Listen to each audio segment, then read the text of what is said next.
Hello दोस्तों, स्वागत है आप सभी का हमारे यूट्यूब चैनल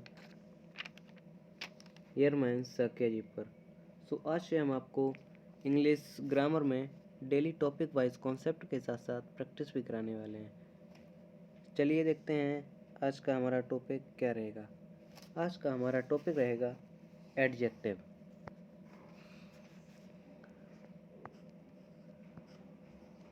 आज का टॉपिक है एडजेक्टिव।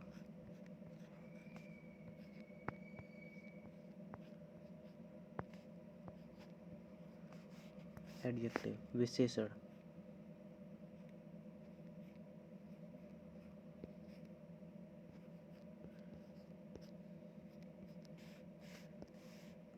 चलिए जानते हैं इसकी डेफिनेशन के बारे में। आइए देखते हैं।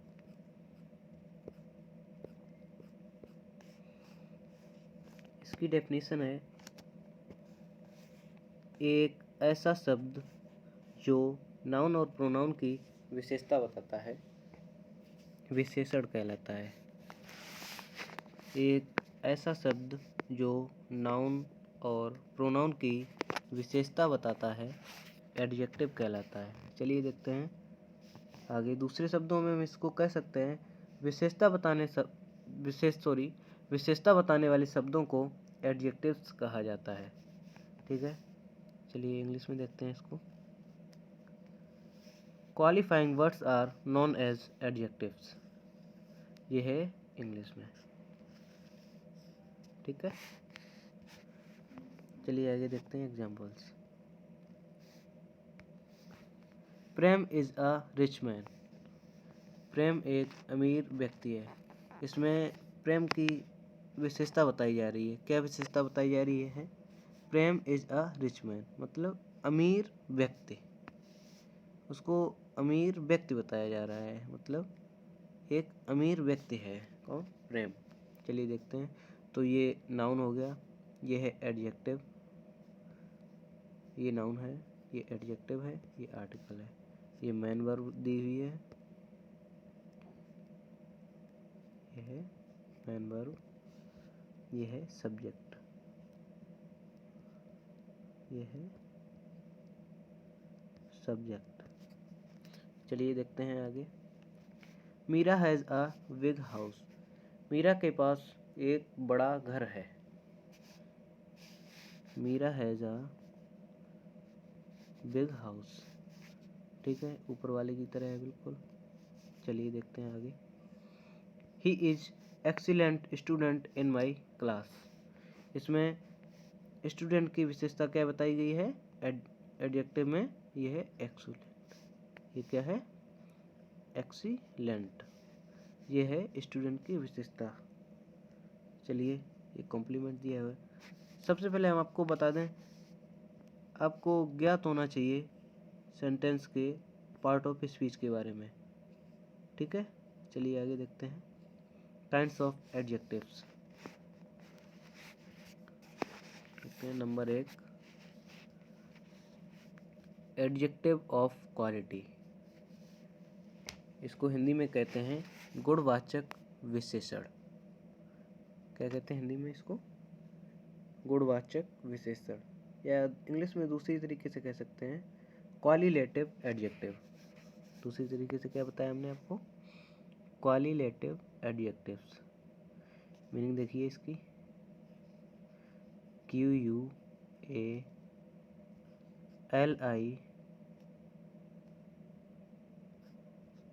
Qualitative adjective. क्या है? Qualitative adjectives.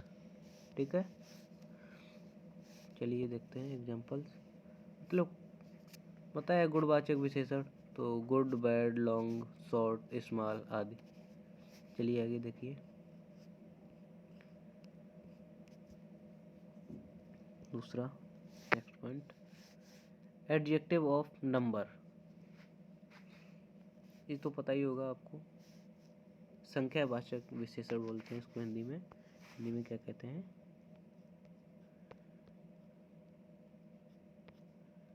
संख्यावाचक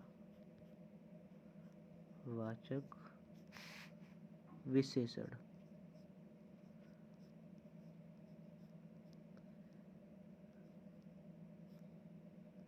ठीक है, चलिए देखिए 1 2 3 4 5 6 आदि ये संख्यावाचक विशेषण होते हैं।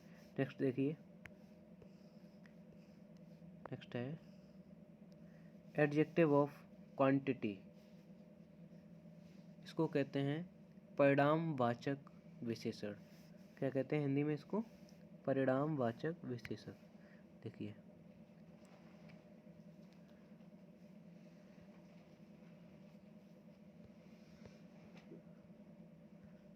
परिणामवाचक विशेषण। ठीक है, चलिए देखते हैं। सम, लिटिल, ऑल, नाउन, सफिशिएंट, ये इसके एग्जाम्पल्स हैं। परिणामवाचक विशेषण को इंग्लिश में क्या और दूसरी तरीके से कह सकते हैं, इसको कहते हैं क्वांटिटेटिव एडजेक्टिव। देखिए मीनिंग देखिए इसकी, क्वांटिटेटिव एडजेक्टिव मीनिंग है QUANTITAVE,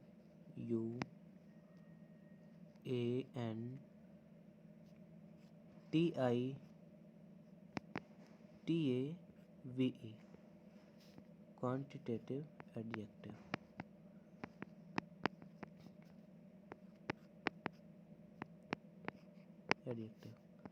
चलिए देखते हैं आगे। नेक्स्ट है प्रॉपर एडजेक्टिव। क्या है? Proper adjective. इसको हिंदी में क्या कहा जाता है? चलिए जानते हैं। हिंदी में इसको कहते हैं व्यक्तिवाचक विशेषण। क्या कहते हैं हिंदी में? व्यक्तिवाचक विशेषण।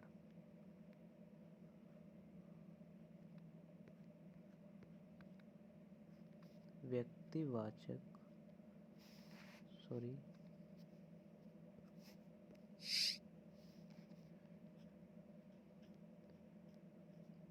व्यक्तिवाचक विशेषण।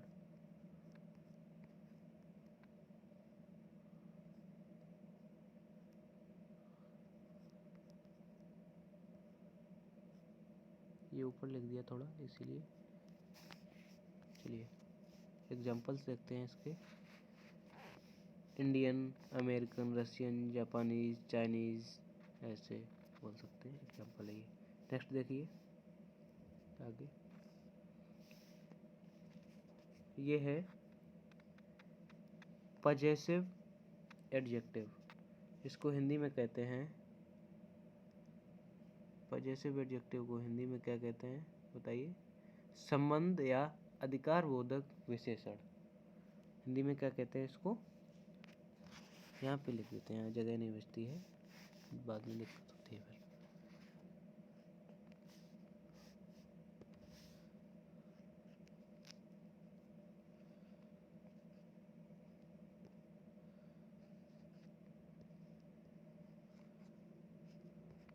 संबंध या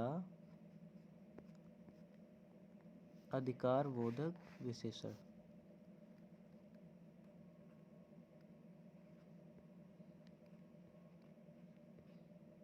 या अधिकार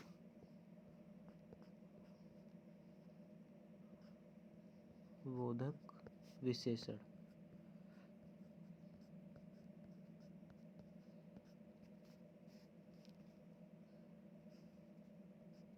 चलिए एग्जाम्पल्स देखिए इसके। माई, योर, हिज, हर, इट्स। ये इट्स याद रखिए, इसको अगर आप ऐसे लिखेंगे,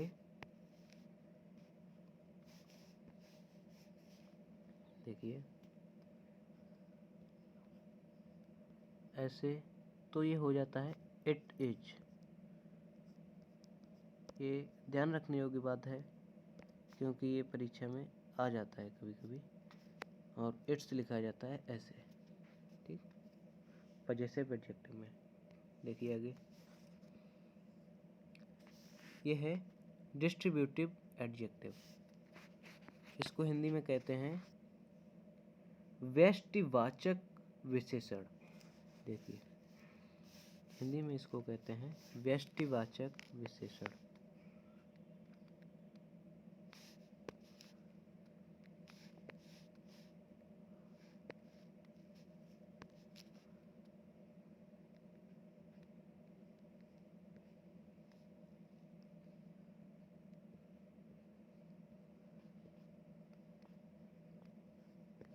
व्यष्टिवाचक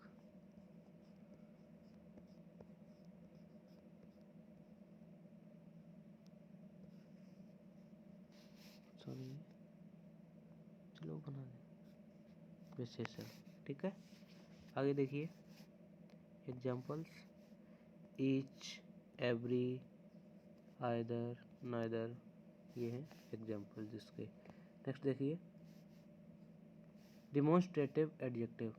इसको हिंदी में कहते हैं संकेतवाचक विशेषण। हिंदी में क्या कहते हैं इसको?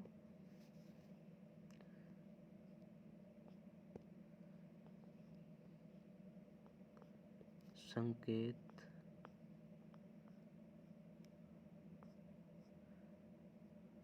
वाचक, सॉरी यहाँ पर ता होगा, संकेतवाचक विशेषण। ठीक है, चलिए एग्जांपल्स देखते हैं। संकेत this, that, such, some, same, any आदि। नेक्स्ट देखिए, ये हम शॉर्ट में आपको इसलिए बता रहे हैं क्योंकि आप पहले पढ़ चुके होंगे। ठीक है, देखिए इंटेरोगेटिव एडजेक्टिव, ये होते हैं प्रश्नवाचक विशेषण। इसको क्या कहते हैं? प्रश्नवाचक विशेषण हिंदी में। चलिए देखिए, इसमें वाट, हु, विच, हु का बोध होता है, उसको प्रश्नवाचक विशेषण कहते हैं। ठीक है, देखिए आगे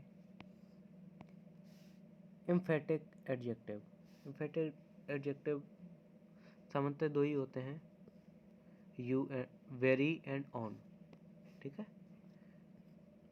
यही दो होते हैं, इसको आपको ध्यान रखना है क्योंकि इससे क्वेश्चन बन सकता है। ठीक है, इसको हिंदी में कहते हैं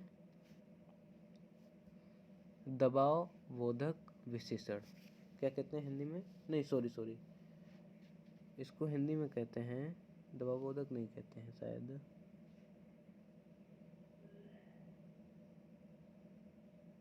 हाँ दबाव बोधक ही, हाँ यही कहते हैं दबाव बोधक विशेषण। ठीक है बिल्कुल, कोई बात नहीं। दबाव बोधक विशेषण, दबाव बोधक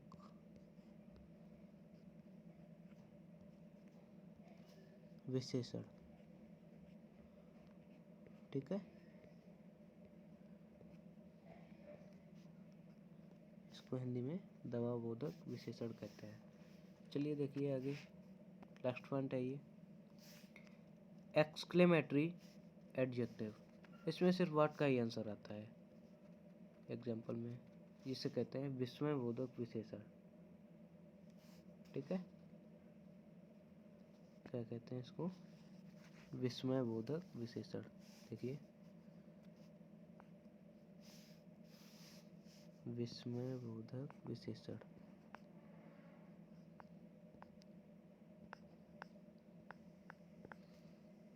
या कह सकते हैं विस्मयादि बोधक, ये भी कह सकते हैं विस्मयादि बोधक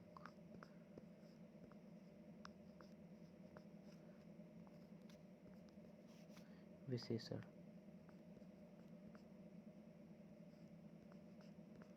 ठीक है, चलिए आगे देखते हैं। अब हम बात करने वाले हैं एडजेक्टिव में डिग्री की। डिग्री से क्वेश्चन आता है, ये एडजेक्टिव का ही एक पार्ट है, डिग्रीज ऑफ कंपैरिजन। ठीक है, चलिए देखते हैं। डिग्री पहले तो आपको पता होना चाहिए कितने प्रकार की होती हैं। सो डिग्री होती हैं 3 प्रकार की, positive degree, comparative degree and superlative degree.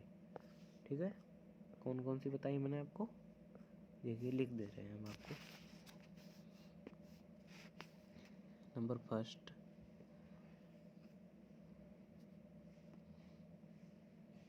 Positive degree, ये है पॉजिटिव डिग्री। सेकंड है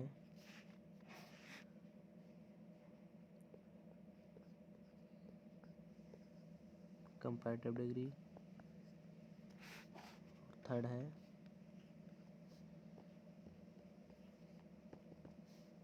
सुपरलेटिव डिग्री।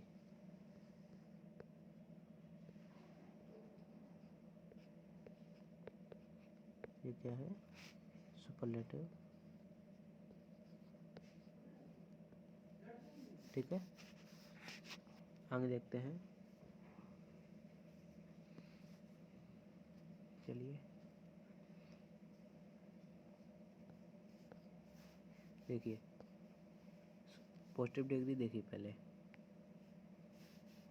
इसका प्रयोग दो या दो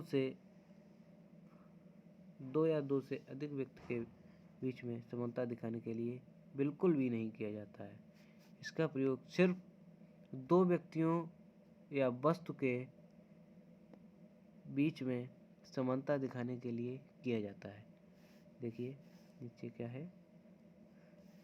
पॉजिटिव डिग्री के एडजेक्टिव को एज और सो एज के बीच में रखा जाता है। एग्जाम्पल्स देखिए। Mohan is as tall as Sohan. ठीक है, नेक्स्ट देखिए आगे। Geeta is not so beautiful as Sita. देखिए एक इम्पोर्टेंट बात है, ये आपको ये यहाँ पे लिखा है Mohan is as tall as Sohan, Geeta is not so beautiful as Sita. आपको ये बात नोट कर लेनी चाहिए कॉपी में। एज के बाद सो एज आ सकता है, लेकिन सो एज के बाद एज नहीं आ सकता है, क्योंकि सो एज का यूज़ ज़्यादातर हम नेगेटिव सेंटेंसेस में ही करते हैं। ठीक है, इस बात को आपको नोट कर लेनी चाहिए, क्योंकि ये एक प्लस पॉइंट होता है और इससे ही क्वेश्चन बन जाता है कभी कभी। ठीक है, आगे देखिए। Second, comparative degree. इसका प्रयोग दो वस्तुओं या दो लोगों के बीच तुलना करने में किया जाता है, कंपैरेटिव डिग्री कहलाती है। चलिए देखिए example. He is taller than I. He is taller than I, वह मुझसे लंबा है। ठीक है, ये यहाँ पे ये जो डिग्री दी हुई है ये एडजेक्टिव के रूप में दी गई है। ठीक है, चलिए देखते हैं आगे। Second number, you are better than I. वही बात है, ये गुड की कंपैरेटिव डिग्री है। ठीक है, क्या है? गुड की कंपैरेटिव डिग्री। ठीक है, थर्ड, सुपरलेटिव डिग्री। इसका प्रयोग दो या दो से अधिक व्यक्ति या वस्तु की तुलना करने में किया जाता है। क्या बताया मैंने आपको? इसका प्रयोग दो या दो से अधिक व्यक्ति या वस्तु की तुलना करने में किया जाता है। चलिए देखते हैं। सुपरलेटिव डिग्री में सुपरलेटिव डिग्री के पहले द का यूज किया जाता है। ठीक है, अगर आर्टिकल द नहीं लगा होगा तो सेंटेंस गलत हो जाएगा। या उसमें द लगाइए या तो गलत हो जाएगा। ठीक है, चलिए एग्जाम्पल देखते हैं। You are the best teacher in the college. ठीक है, मैंने आपको बताया था अगर यहाँ पर द नहीं लगा है, जनरली द जरूर लगाना चाहिए, क्योंकि यू आर द बेस्ट मतलब सबसे बेस्ट टीचर की बात की गई है यहाँ पर, इसलिए द लगाना तो बनता है। ठीक है, नेक्स्ट देखिए। She is the oldest woman in my village. वह मेरे गांव की मेरे गांव में सबसे बूढ़ी औरत है। ठीक है, चलिए आज के लिए बस इतना ही, देखते हैं कल नेक्स्ट पार्ट में। इससे आज हमने आपको सिर्फ कॉन्सेप्ट बताए हैं और एग्जाम्पल्स वगैरह थोड़े कम हैं, इसलिए कल हम आपको प्रैक्टिस कराएंगे इन सेंटेंसेस की, डिग्रीज की। ठीक है, तो अगर वीडियो अच्छा लगा हो तो लाइक करिए, कमेंट करिए, शेयर करिए। ठीक है, धन्यवाद। उम्मीद है आपको वीडियो पसंद आई होगी। Thank you.